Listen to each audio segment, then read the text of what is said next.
Pragudan. Son. Prof, I would like to address my first question kay Prof. Mejia. Prof, following the revelations of Senator Amy regarding po kay President Marcos dun po sa drug use, do you think, Prof, isa po itong national threat na magkaroon ng isang presidente na nagdodroga? And ano kaya ang impact nito, especially dun sa downline sa armed forces of the Philippines na may commander-in-chief following the revelations of Senator Amy? Parang loaded talaga, no? Ganito pala ang kapihan dito. Oo, ganito ang kapihan. Walang break dito. Oo, walang break. Sige, sagutin natin yan, no? I consider the revelations made by Senator Marcos as part and parcel of a national security threat. Bakit? Meron kang isang pinuno na sinabi nagko-cocaine. At hindi lang siya, ang asawa niya, ang pamilya niya. Alam mo, insider information yun na nag-decide si Senator Marcos na sabihin yon at i-share sa public. Karamihan sa amin dito, alam namin yung bulong-bulungan na yan. Pero walang aktual na anong proof natin? May resibo pa. Ang pinakamatinding resibo, kapatid mismo ang nagsabi. Yun yung isa. At doon sa naratibo niya, nagsimula nung bata. Yung tatay niya, nung buhay ang tatay niya, siya nag-aalaga sa kanila. Nung namatay, siya ang tumayo bilang ama at ina. Sinabi niya doon. Maraming pumukul sa kanya na sabi it's being un-Filipino. Hindi po. Doon sa mga nagkaroon ng relative, anak, kamag-anak, pinsan na nalulun sa droga, alam nila yung tagoy ni Senator Marcos doon sa stage. Nakita niyo yung delivery niya, hindi yun ang Senator Marcos na alam natin.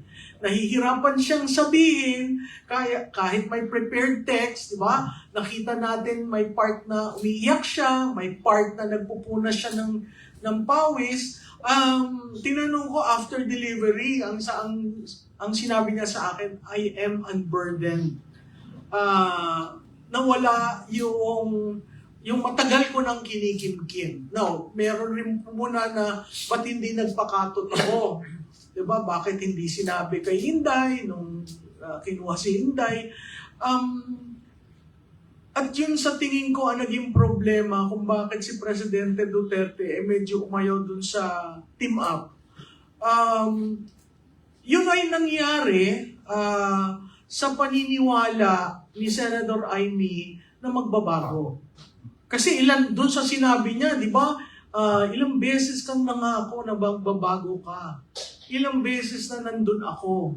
Pero sa akin, naantig ako doon sa sinabi niyang, Ading, magpahinga na tayo.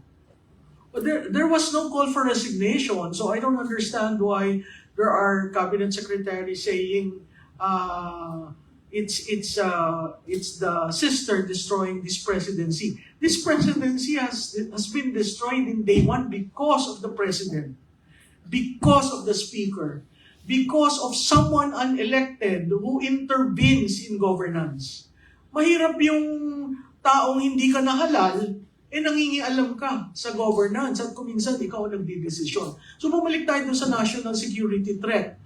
Paano magdidesisyon ang isang pangulong lulong sa cocaine? Paano susunod ang mga sundalo knowing ang nag-utos sabog? Diba? So kung ikaw sinabi, girahin natin ang Taiwan. Ngayon, nag-iisip ako, ano kaya yun? Nasa tamang wisyo o bangang? So it is a national security threat because that is the president. Sa tingin ko, yun yung burden ni Senator Marcos na kailangan niyan sabihin. Kasi apart from liniligtas ko yung kalungsugan ng aking kapatid, concern rin siya as a senator sa bansa. So napakahirap yung balanse na yun. And really, I thank the senator for being forthright, for being honest, although belated. Pero sa tingin ko yung nasa mesa dito, alam naman natin yung talagang nangyari doon. At public office is a public trust. Doon pumapaloob eh. Nahalal ka ng bayan, binigyan ka ng mandato, ngayong nalaman naming lulong ka, napakahirap intindihin kung hindi magsasalita ang Pangulo. At kung hindi mag-hair follicle test. Doon sa BFF ko, sunod-sunod ang sinabi niya, nagkuha na yan, nag-drug test na. Ang drug test niya ay urine noong 2022 for the election. Hindi yun hair follicle test. Ang sunod na sagot, kinabig na naman kay President Duterte na nagda-drugs at nagfe-fentanyl. Hindi naman ako doktor, ibibigay ko na yung kay Dr. Mata, no? Tapos kinabig na naman na bakit ngayon? Bakit hindi noon? Ba't hindi niya kaya tanungin sa presidente? Total yun ang principal niya. Hindi ko maintindihan bakit hindi sumasagot. Hindi ko maintindihan na bakit ayaw niya hair follicle test. Hindi lang siya, yung buong pamilya ang challenge. Ang dami ng binato, pati hindi daw tunay na anak si Senador Amy. So makikita mo, yung diversion, pinalalaroan, laro siya ng lalaro. Ang napakahalaga, sir, magpa-hair follicle test ka.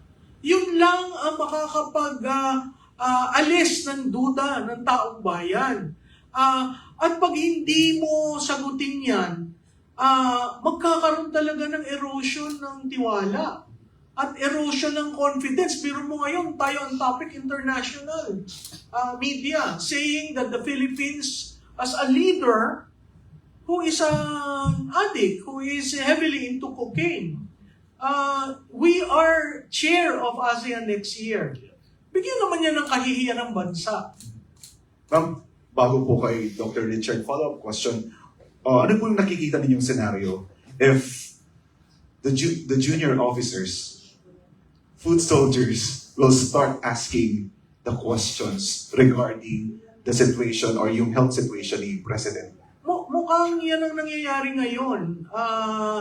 Yung food soldiers and junior officials, not in the Corps of Generals.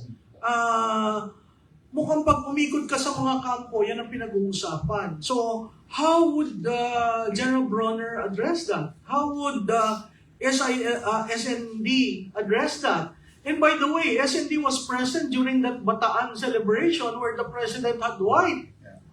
Right? And he was one of those who was making, a sign that there is something. And kung siguro titingnan niyo yung video na yon, nanggigigil nun si Secretary Kibo. So, how do you address that?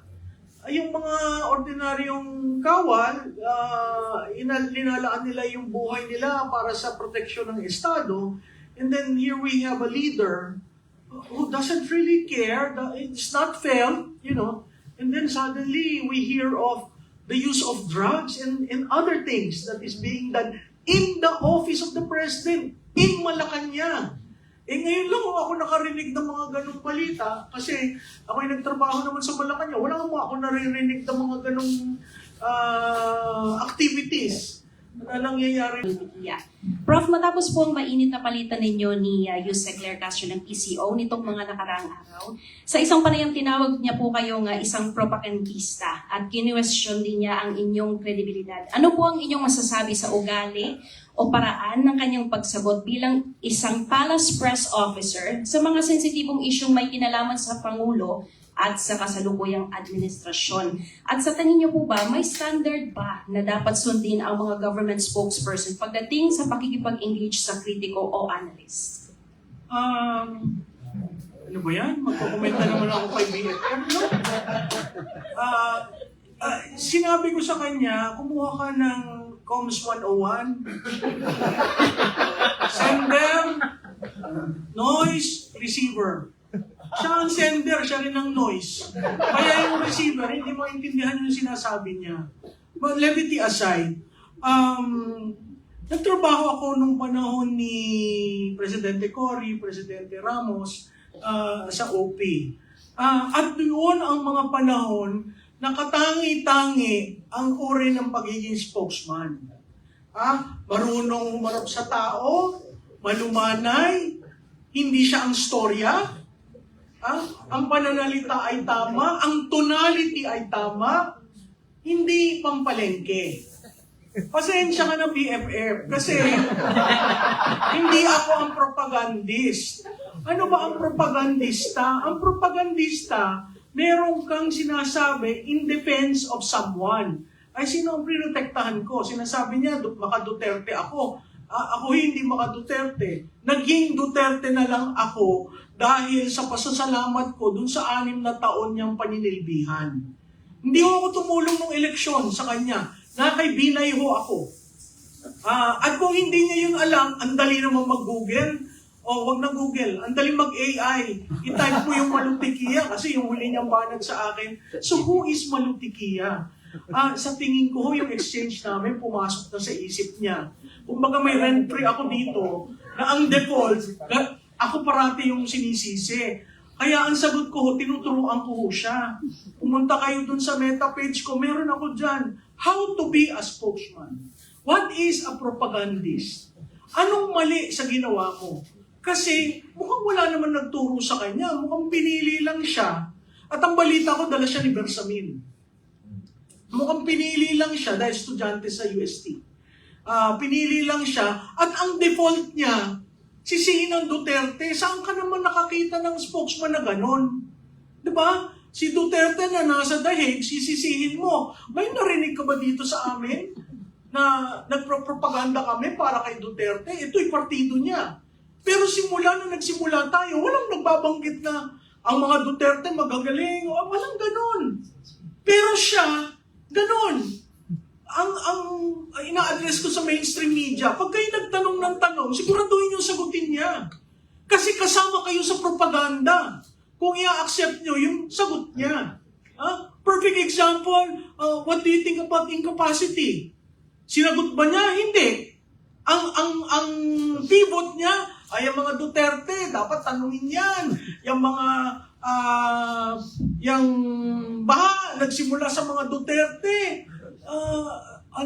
Kaya nung tinatanong ko siya sa datos, hindi nga siya spokesman, ang pangalan niya, Press Information Officer. Information. Dalhin mo sa usapin ng datos, wala siya. Pero dalhin mo dun sa bastusan, nandun siya. Diba? Ang tanong ko sa mga nasa Malacanang, hindi nyo ba ginagalang ang institusyon ng presidente? Hindi nyo ba ginagalang yan? Kasi hindi lang kayo ang mag-occupy dyan. Ipapasa nyo yan sa susunod na liderato. Anong ipapasa nyo kung yung institusyon sira dahil kay Claire Castro?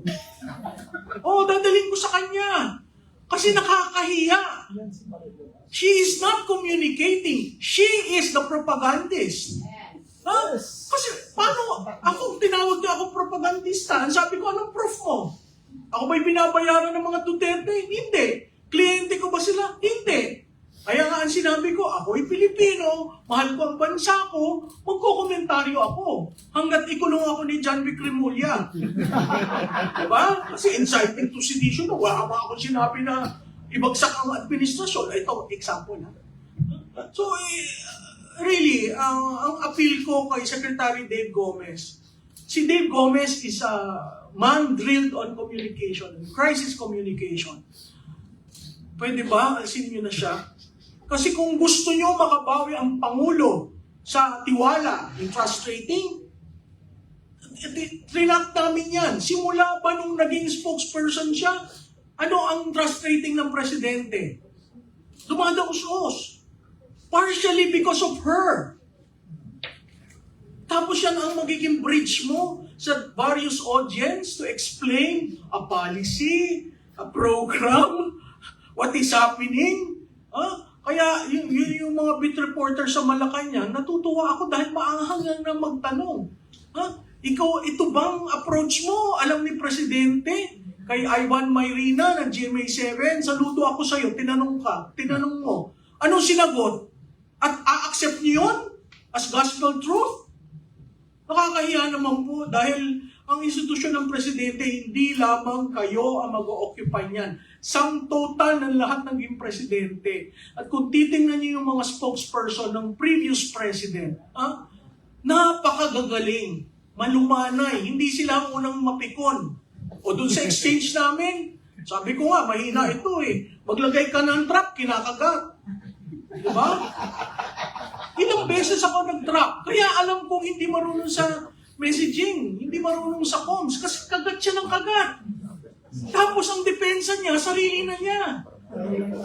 Diba? Bakit sarili mo? Di ba yung principal mo dapat ang dinidepensahan mo?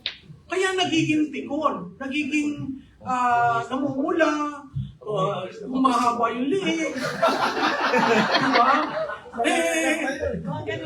Kaya nga ang sabi, no? The number one cardinal rule of a spokes, never be the center of the discussion at huwag mapikon. Kasi you represent the institution. Ngayon, talagang palengkera ka, at yun ang gusto nila, palengkera, kawawa naman ho ang Malacanang. Ma'am, follow up po. At saka insulto yan sa mga market vendors.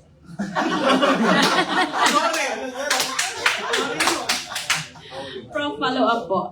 Kung ang tulad po ninyo ay kine-question po yung credibilidad, paano na lang po ang ordinaryong mamamayang Pilipino when asking questions or raising issues and concerns? What kind of message is this sending to the public? The way siya mag-respond? Sa tingin ko, pumasok na yung kapangyarihan sa utak niya. Kasi, alam mo, ang unang nag-congratulate sa akin ay isang waiter ng isang restaurant ang pinuntahan ko the following day. Ang sabi lang sa akin, "Ma'am, congrats ha." Sabi ko, "Saan?" "Kasi ginandi mo kami." So yung ganon, it dawned upon me, marami palang galit sa kanya. Akala ko naiintindihan kasi, di ba, yung street, hindi nga street yan, sabi ko gutter eh. Pero natuwa ako dun sa waiter na yun, kinamayan ko siya. Sabi ko, hindi ko alam na gano'n ang reaksyon ng taong bayan sa kanya. So, alam niyo, temporary lang yung pag-upo sa kapangyarihan. At babalik ako at babalik. Public office is a public trust. Yung public trust, DFF, public trust, no? Hindi bardagulan. At sa mainstream media, mahiya naman kayo kung kakagat kayo dun sa propaganda niya.